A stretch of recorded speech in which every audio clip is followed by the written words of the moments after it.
Então vamos lá? Paz irmão, paz irmã, amigo e amiga que me assiste, eu sou o evangelista Rubenson Mundel e estou hoje aqui para ministrar mais uma videoaula da Escola Bíblica Dominical na classe dos adultos. Lembrando que nós estamos estudando esse trimestre o corpo de Cristo, origem, natureza e vocação da igreja no mundo. Essa é a nossa revista. Chegamos hoje então à lição de número 8, que data do dia 25 de fevereiro de 2024 e traz por título A Disciplina na Igreja. O nosso texto áureo está em Hebreus 12:5, que diz: E já vos esquecestes da exortação que argumentam convosco como filhos? Filho meu, não despreze a correção do Senhor, e não desmaies quando por ele fores repreendido. A nossa verdade prática: a disciplina cristã é uma doutrina bíblica necessária, pois permite ao crente refletir o caráter de Cristo. Isso que a gente precisa. A gente precisa refletir o caráter de Cristo a esse mundo caído, a esse mundo em trevas, a esse mundo pecaminoso. A nossa leitura bíblica em classe, Hebreus, livro de Hebreus, capítulo 12, do verso 5 ao verso 13. Já vamos concluindo essa parte introdutória. Nesta lição estudaremos sobre a prática da disciplina na igreja.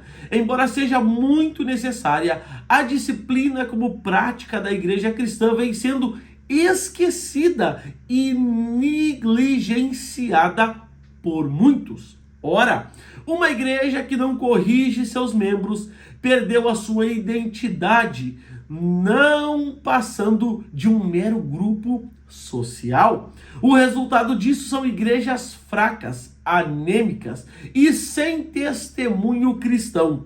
Por isso, o nosso assunto da disciplina cristã como um processo formativo do caráter cristão nas modalidades corretivas e formativas. Glória a Deus. Então já está aí o resumo da nossa parte introdutória. Você que está sempre comigo, é um prazer, é um privilégio tê-lo mais uma vez aqui comigo, querido irmão e irmã, amigo, amiga que me assiste. Que Deus abençoe a tua vida, a tua casa e a tua família. Eu sempre te peço, confira se você ainda talvez não seja inscrito ainda aqui no meu canal do YouTube, se inscreva aqui no meu canal, ative o sininho para todas as notificações e, se possível, deixe a sua mãozinha no like aqui abaixo dessa videoaula. Se você está chegando agora, quem sabe pela primeira, pela segunda vez, quem sabe você estava procurando pela videoaula de número 8 da Escola Bíblica Dominical e o algoritmo do YouTube te redirecionou até o meu canal do YouTube e você está chegando agora, você nunca me viu, não sabe se o conteúdo aqui é bom, é de qualidade, é de proveito, eu não peço a tua inscrição, eu não peço teu like, eu só peço uma coisa: assista essa videoaula até o final. E se alguma coisa que eu disser, se alguma coisa que eu ministrar, se eu trazer aqui algum conhecimento que você ainda não tinha, então no final dessa videoaula, quem sabe você pode, como forma de gratidão, se eu abençoar a tua vida, se inscrever aqui no meu canal do YouTube. Eu já quero adentrar contigo aos nossos tópicos e subtópicos.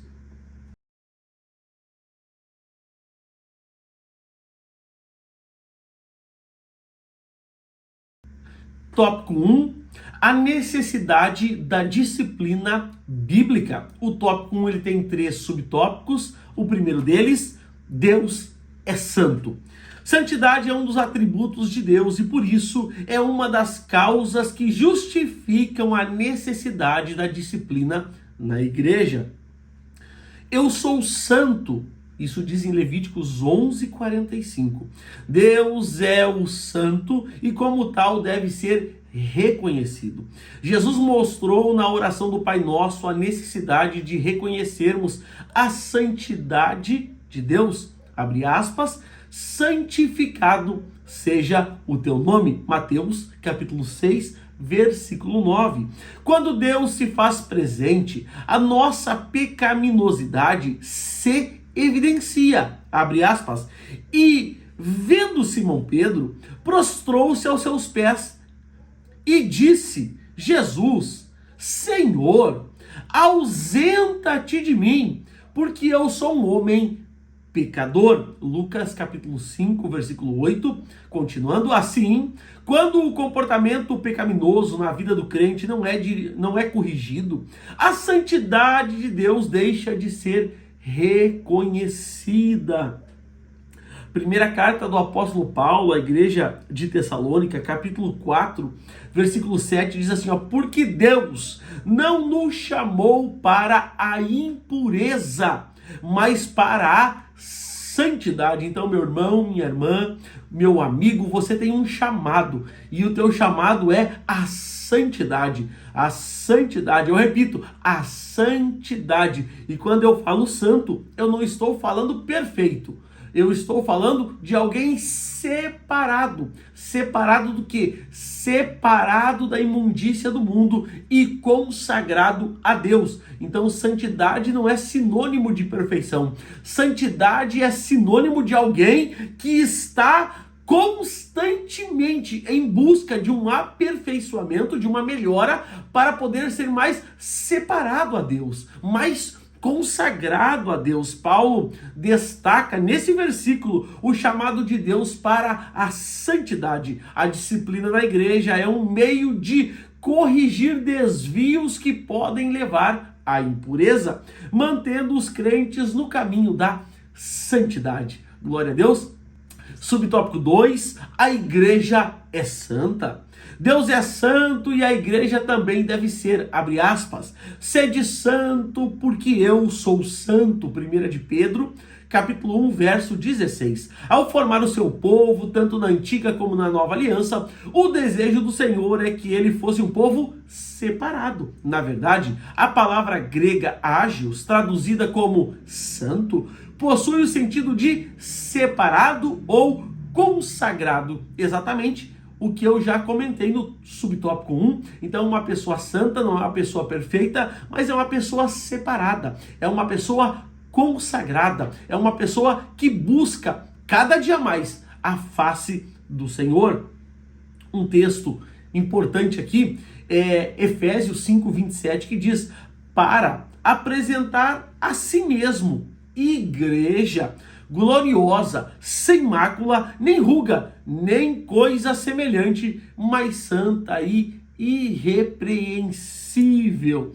O que Paulo está fazendo é que Paulo está exortando os crentes a purificar-se de toda impureza, destacando a responsabilidade, meu irmão, da igreja na busca da santidade. A disciplina também desempenha um papel crucial nesse processo de purificação. Glória a Deus, vamos em frente.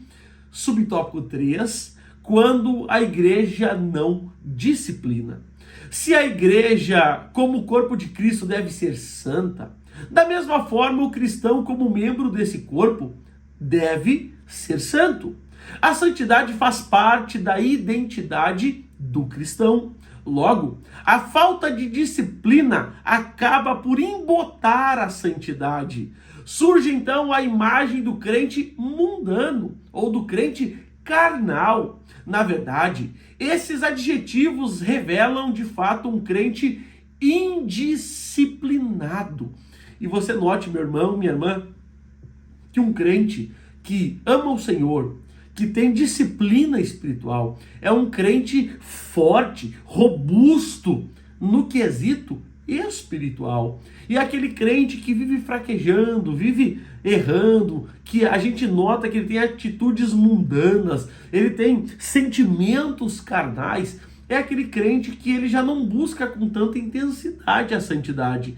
Ele já não está tão presente na oração, na consagração, no jejum. Aí as coisas carnais vão aflorando na sua vida. E quem sabe eu falo nessa altura da lição para alguém que se encontra nessa altura da sua carreira, mais carnal, mais mundano, quem sabe aquela brabeza tenha aflorado, aquela irritação. Irmão, deixa eu te dar um conselho do céu: busque ao Senhor, ore, jejue, consagre, leia a Bíblia, se proste aos pés do Senhor, porque o nosso Deus, ele há de se compadecer de nós e ele vai nos alcançar a vitória, mas a gente precisa se separar. Lembra do que Jesus falou?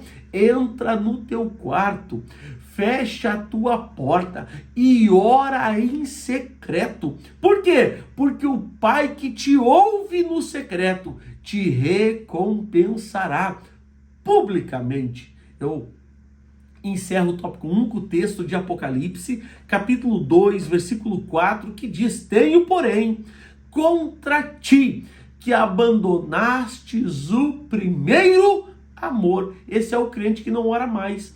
Esse é o crente que não jejua mais. Esse é o crente que não consagra mais. Esse é o crente que já não lê mais Bíblia, que já não vai mais ao culto de doutrina, que já não vai mais ao culto de ensino, que já não está presente mais naquela dinâmica da igreja. Não, ele aparece aos domingos, às vezes, quase nunca em terça-feira. Não, irmão, não. A gente é membro do corpo de Cristo. A gente precisa estar presente. A gente precisa estar atuante. A gente precisa estar em comunhão com o corpo. E o salmista vai dizer: ó, quão bom e quão suave é que os irmãos vivam em suas casas. Não, que os irmãos vivam em união, em unidade. Isso é importante, isso é fundamental. Glória a Deus. Então já está aí o resumo prático, claro, objetivo, com aplicações práticas para a nossa vida, para a nossa casa, para a nossa família e para o nosso ministério do tópico de número 1. E eu já quero avançar contigo ao tópico 2. Tópico 2, o propósito da disciplina bíblica. O tópico 2 ele tem 3 subtópicos. Vamos ao primeiro deles: mantendo a honra de Cristo. Quando o pecado não é tratado na vida do crente, Cristo é desonrado. Abre aspas. O nome de Deus é blasfemado entre os gentios por causa de vós. Romanos 2:24. Se não corrigido, o comportamento pecaminoso compromete o testemunho cristão. Não é possível alguém adotar um comportamento pecaminoso sem que com isso incorra em julgamento divino. Olha que coisa preocupante isso para as pessoas que estão no erro, que estão no engano. Irmão, você está incorrendo nesse erro e daqui a um pouco o julgamento, a mão de Deus vem sobre a tua vida. Mas o certo é que o nosso Deus é longânimo, o nosso Deus é misericordioso, Ele está sempre pronto a ouvir o chamado dos seus filhos. A Bíblia diz: se o meu povo, que se chama pelo meu nome, se humilhar, se converter, orar, Ei, irmão, Ele ouve do céu, Ele ouve, tenha certeza que Ele escuta. Deus não te abandonou. Não, a Bíblia diz: pode uma mãe esquecer de um filho que amamenta, todavia o Senhor não esquecerá de vós. Meu irmão, clame a Deus, busque ao Senhor, invoque o nome do Senhor. Se você se encontra nessa situação, há um escape para a tua vida, há uma saída para essa situação, mas você precisa assumir a responsabilidade de clamar ao teu Deus. Aleluia! Vamos em frente, subtópico 2, frear o comportamento pecaminoso. Outro propósito da disciplina cristã está no fato de que ela põe um freio no comportamento pecaminoso. Isto porque o pecado é algo extraordinariamente contagioso, que tem poder de se alastrar com grande facilidade. Abre aspas. Não sabeis que um pouco de fermento leveda toda a massa. 1 Coríntios 5:6.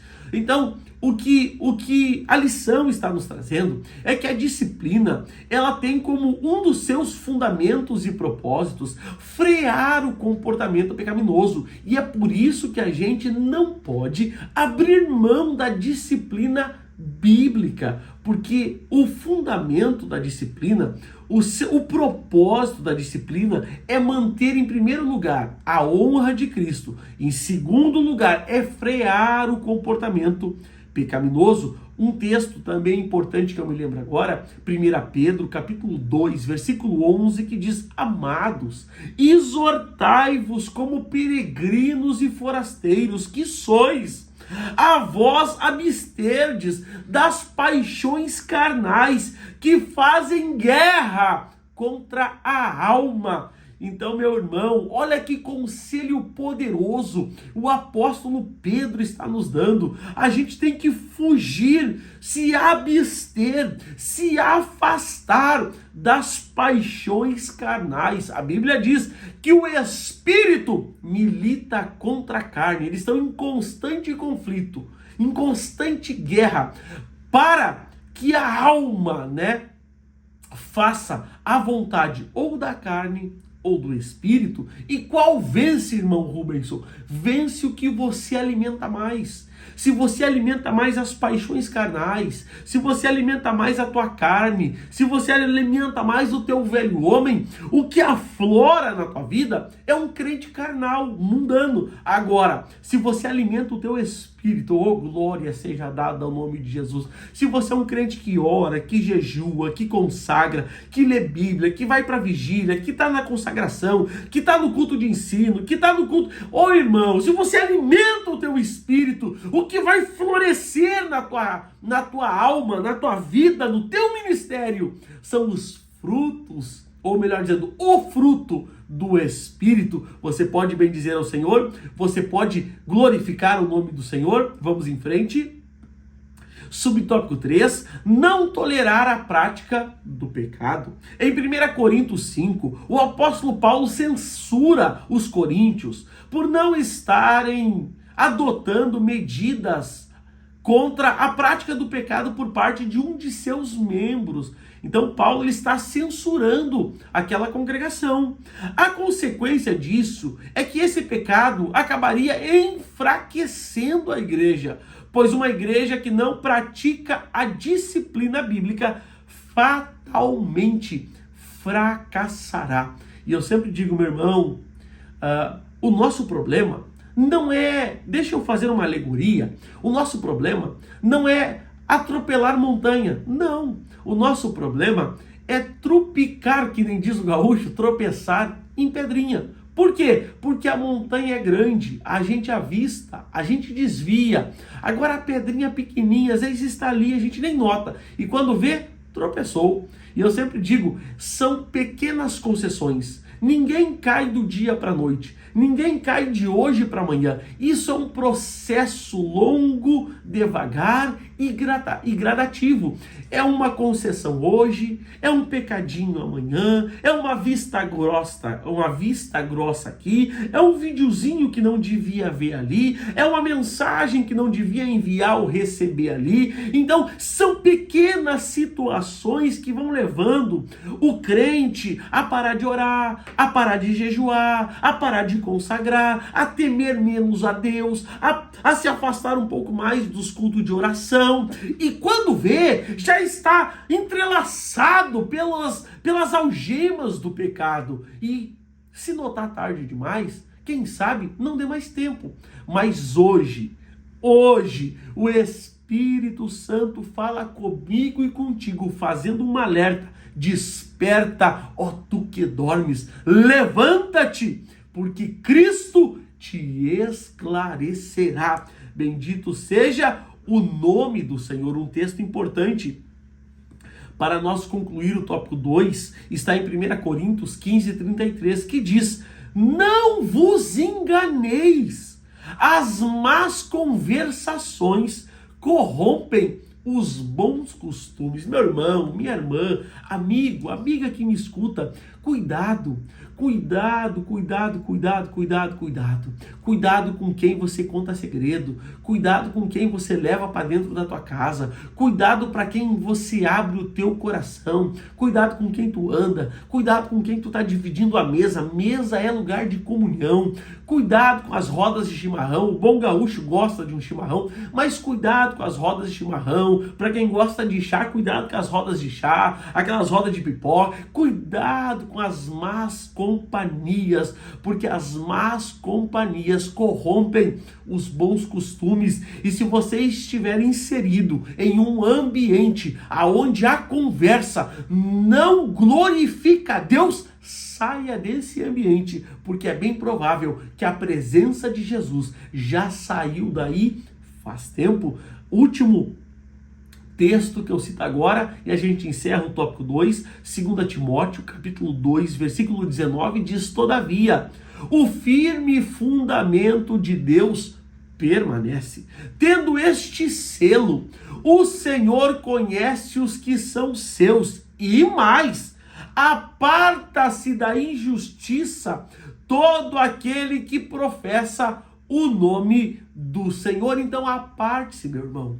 Minha irmã, aparte-se. Amigo, amiga que me escuta, aparte-se. Jovem, adolescente, aparte-se da injustiça. Você que confessa e professa o nome do Senhor. O que Paulo destaca é a necessidade de nós nos afastarmos da injustiça, para aqueles que professam o nome do Senhor não serem contaminados com o que o mundo tem a oferecer. Glória a Deus. Então já está aí o resumo prático, claro, objetivo, com aplicações práticas claras para a nossa vida, casa, família e ministério do tópico 2. E eu já quero avançar contigo. Tópico 3, as formas de disciplina. Lembrando que nós falamos no tópico 1 sobre a necessidade da disciplina. Já no tópico 2 nós falamos sobre o propósito da disciplina. E agora no tópico 3, então, nós vamos falar sobre as formas da disciplina. O tópico 3 ele tem 3 subtópicos. O primeiro deles, a disciplina como correção. Então o primeiro subtópico, nós vamos tratar da disciplina como modo de correção. As escrituras mostram a necessidade de sermos corrigidos. A correção contribui para o crescimento e a formação do caráter do crente. E você que tem filho, você que tem filha, você bem sabe a importância da correção. Você bem sabe a importância da disciplina para a criança. E assim somos nós para com o Senhor. A gente precisa da correção. A gente precisa da disciplina. Por quê? Porque isso nos desenvolve, isso nos amadurece, isso nos ensina. Glória a Deus, vamos em frente. Todos os crentes, de alguma forma, tiveram a necessidade de ser corrigidos em algum momento. Se alguém não é corrigido quando erra, então, segundo a Bíblia, trata-se de um bastardo e não de um filho. Olha isso. Pedro, por exemplo, teve que ser corrigido por Paulo quando adotou uma atitude visivelmente errada em relação aos gentios. O grande apóstolo Pedro, a coluna, quem sabe, de liderança da igreja primitiva, teve que ser corrigido. Chegou um certo dia, um certo ponto do seu ministério, que Paulo teve que dizer: Pedro, vem cá, Pedro, eu preciso falar contigo.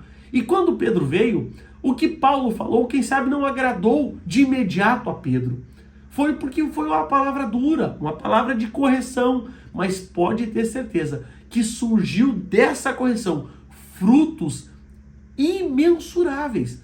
Por quê? Porque primeiro alguém corrigiu e segundo, alguém aceitou ser corrigido. Porque hoje a gente tem, por aí nas nossas igrejas, pessoas que, se você chamar para o gabinete e conversar, aconselhar e quem sabe orientar, passar uma lixa mais grossa, a pessoa vira o beiço e aí pede até para mudar de igreja. Por quê? Porque são pessoas indisciplinadas. Não aceitam a correção, não aceitam a disciplina. Então, a gente nota que isso é perigoso para a saúde espiritual dos crentes, não aceitar a disciplina. Vamos em frente. O comportamento errado é reforçado. Dessa forma, o alvo da disciplina é levar aquele que pecou ou vive na prática do pecado à restauração e à reconciliação. Hebreus, capítulo 12, versículo 11 diz: com efeito, toda disciplina, no momento, não parece ser motivo de alegria, mas de tristeza. Depois, entretanto, produz fruto pacífico aos que têm sido por ela exercitados, fruto de justiça. Outro texto importante, Provérbios, capítulo 3, versículo 11 e 12, que diz: Filho meu, não desprezes a disciplina do Senhor, nem te enfades da sua repreensão, porque o Senhor repreende a quem ama, assim como o pai ao filho a quem quer bem. Então, meu irmão, minha irmã, quando você receber uma reprimenda, uma disciplina, uma lixa mais grossa, se alegre, porque isso é demonstração do amor de Deus e do pastor, do líder, pela tua vida. Eu sempre disse e sempre digo que na minha vida, não muitas vezes, mas algumas vezes os meus líderes e o meu pastor precisou me chamar para uma conversa, mas no particular, não porque eu errei, não porque eu pequei, mas porque algumas atitudes, quem sabe, estavam desproporcionais. E aquele momento era o momento onde a lixa mais grossa pegava. E em vez de eu sair triste, eu sempre saía feliz. Mas, irmão, o senhor está dizendo que gosta de ser repreendido? Não, eu nunca disse isso. O que eu estou dizendo é que quando o meu pastor, o meu líder me chamava para uma repreensão, quando eu era jovem ainda, eu saía feliz daquela conversa. Por quê? Porque aquela repreensão demonstrava o tamanho do amor que ele sentia pela minha vida. Porque se ele não me amasse, se o meu líder não gostasse de mim, se o meu pastor não se importasse comigo, ele ia ver o Rubenson seguindo, quem sabe, um caminho tortuoso e ia dizer: vou deixar se arrebentar, vou deixar trupicar. Por quê? Porque não amo. Mas quando tu ama, quando tu zela, quando tu quer bem, tu avisa, tu repreende, tu diz: ei fulano, cuidado, essa curva aí depois dela tem perigo. Ei ciclano, cuidado, aí na frente tem um perigo te esperando. Ei meu irmão, cuidado, aí tem uma pedra de tropeço. Você avisa, você aconselha, você repreende, e isso é demonstração de amor. Glória a Deus, vamos em frente. Subtópico 2, a disciplina como forma de restauração agora. A palavra grega catartizo, traduzida aqui como encaminhar o tal, significa, na verdade, restaurar. É usada em Mateus 4:21 para se referir aos reparos, os remendos das redes de pescas. O sentido, portanto, é fazer com que a pessoa atingida pelo pecado seja restaurada ao seu anterior estado de bem-estar com Deus. Da mesma forma, quem tem uma rede de pesca volta à sua utilidade após o seu conserto. Olha que interessante. Quando Jesus ele vai repreender a igreja de Éfeso, ele vai dizer: lembra-te de onde caístes. Olha que interessante, quando Jesus fala para ela se lembrar de onde ela caiu, Jesus não está falando para ela se lembrar do lugar geográfico da queda, mas Jesus está remetendo a memória daquela congregação ao estado espiritual que ela tinha. O que Jesus está dizendo nas entrelinhas era: olha, lembra-te da intimidade que nós tínhamos. Lembra-te do amor que fervescia no teu coração. Lembra-te da tua vida de oração, de jejum, de consagração. Lembra-te da nossa amizade. Lembra-te da nossa comunhão. Lembra-te da nossa união. É isso que Jesus está dizendo. E deixa eu abrir um parêntese aqui, meu irmão. Você já orou mais do que você ora hoje. Você já jejuou mais do que você jejua hoje. Você já consagrou mais do que você consagra hoje. Você se lembra daquela época que você acordava no meio da madrugada, 3 da manhã, sem saber o que aconteceu, e você entendia pelo Espírito, que era o Espírito Santo te convidando a orar naquela madrugada, e você dobrava os teus joelhos na beira da tua cama e começava a orar, e orava com fervor, o Espírito Santo te renovava, você intercedia, você orava, daqui um pouco você se lembrava, meu Deus, eu tenho que trabalhar amanhã, eu preciso voltar a dormir. Aí você parava a oração, você abria a janela para ver se estava muito escuro ainda e o sol já estava raiando.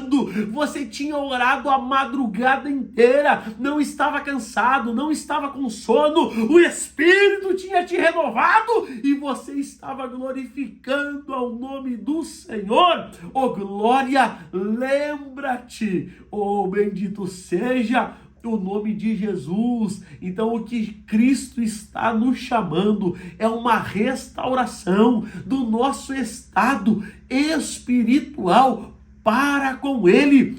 Lembra-te, oh meu Deus, que palavra maravilhosa, que palavra de alento para nossa alma, meu irmão.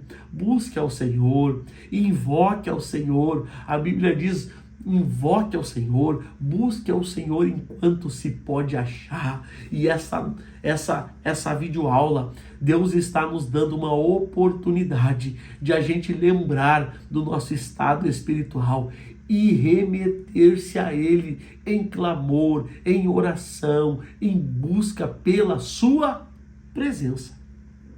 Vamos em frente. Subtópico 3, a disciplina como modo de exclusão. Então, no tópico 3, nós falamos como a disciplina como modo de correção, a disciplina como modo de restauração, e agora vamos falar sobre a disciplina como modo de exclusão.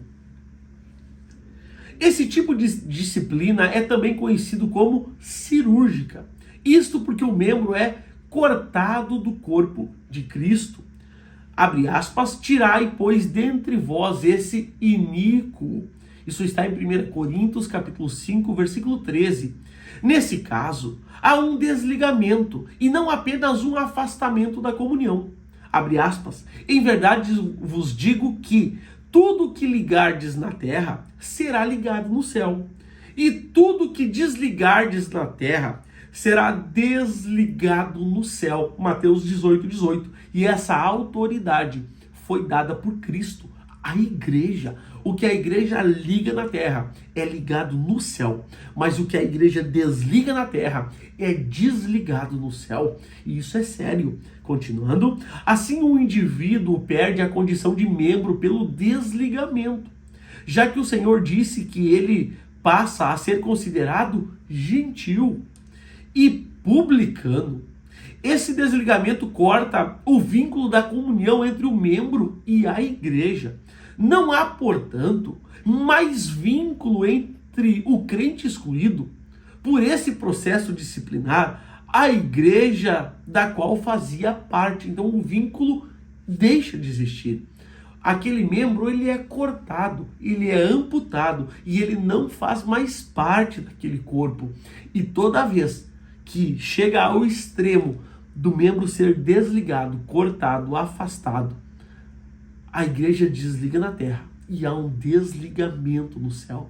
Não que isso não possa voltar a ser ligado, mas vai depender da pessoa ter um coração ensinável, ter um encontro com o Espírito Santo, se arrepender do que fez e buscar reparo mediante a igreja da qual ele, por diversas ações, por diversas situações, acabou saindo. Um texto importante para mim concluir o tópico 3, Mateus 18:17, que diz: se ele não vos atender, dize-o à igreja, e se recusar ouvir também a igreja, considera-o como gentil e publicano. Ou seja, Cristo, ao falar isso, ele não está deixando mais nenhuma instância de recurso para esse crente. Ele foi avisado, ele foi repreendido, ele foi orientado, foi buscado junto à igreja uma disciplina para esse, e ele não ouviu o pastor, ele não ouviu o líder, ele não ouviu a igreja. Então Cristo está dizendo, não ouviu ninguém. Então corta, afasta e exclui. E age como ele se fosse um publicano e um gentil.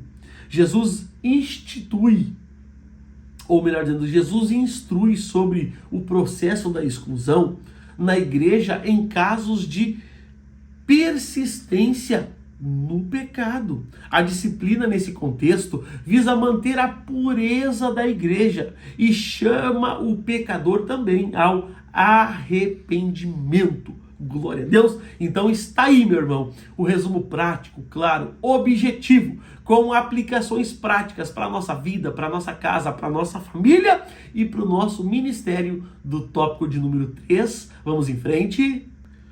Conclusão.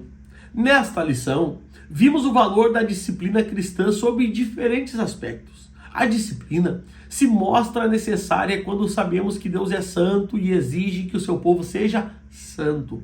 Por outro lado, a disciplina também cumpre os propósitos de Deus quando ela conduz o cristão a se conformar com o caráter de Cristo. Uma igreja indisciplinada, portanto, perdeu o bom cheiro e o bom perfume de Cristo. E que isso não venha acontecer com nós, que isso não venha nos atingir, que a gente possa ser pessoas, crentes, cristãos, irmãos, que tenham o coração ensinável, um coração que aceita a disciplina, que aceita a correção. Eu concluo a lição de número 8, com o texto de Gálatas, capítulo 6, versículo 1, que diz: Irmãos, se algum homem for surpreendido em alguma ofensa, vós que sois espirituais, encaminhai-o tal com espírito de mansidão, olhando por ti mesmo, para que não sejas também tentado.